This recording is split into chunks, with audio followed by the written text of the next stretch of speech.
வாக்குத்தத்தம் உன்னுடையது. இன்று உன்னால் ஜெபிக்க முடிகிறதா? வேதம் வாசிக்க முடிகிறதா? அல்லது ஜெபிக்க உட்கார்ந்தால் உன் உள்ளத்தில் நீ ஒரு பாவி, நீ ஜெபித்தால் உன் ஜெபம் கேட்கப்படாது, நீ எந்த தைரியத்தில் ஜெபிக்கப் போகிறாய் என்ற எண்ணம் தோன்றுகிறதா? வேதம் வாசிக்க உட்கார்ந்தால் உன்னால் சந்தோஷமாக வேதம் வாசிக்க முடியவில்லையா? காரணம் உன்னுடைய பாவத்தை குறித்த குற்ற உணர்வு. பிசாசு பல நேரங்களில் இந்த குற்ற உணர்வை உனக்குள் வைத்து என்னை விட்டு உன்னை தூரம் கொண்டு போய் விடுகிறான். பாவம் உனக்கும் எனக்கும் ஒரு பிரிவினையை ஏற்படுத்தி இருக்கிறது என்பது உண்மைதான். ஆனால் அந்த பாவத்தை அறிக்கை செய்து விட்டுவிட்டு என்னிடம் நீ தைரியமாக வரலாமே.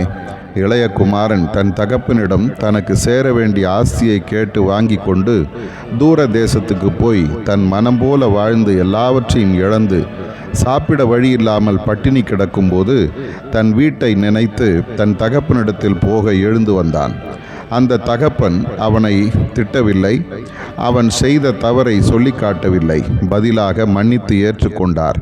அதுபோல நானும் உனக்காக காத்திருக்கிறேன். நீ உன் பாவத்தை அறிக்கையிட்டு என்னிடம் வருவாயானால் நான் உன்னை மன்னித்து ஏற்றுக்கொண்டு உன்னை ஆசீர்வதித்து உனக்கு சந்தோஷம் சமாதானம் கொடுப்பேன். உன் வாழ்வில் தேவையான எல்லா ஆசீர்வாதங்களையும் தருவேன். என்னிடம் வருவாயா? ஆதார வசனம். அவன் தூரத்தில் வரும்போதே அவனுடைய தகப்பன் அவனை கண்டு மனதுருகி ஓடி அவன் கழுத்தை கட்டிக்கொண்டு அவனை முத்தம் செய்தான். லூக்கா 15:20.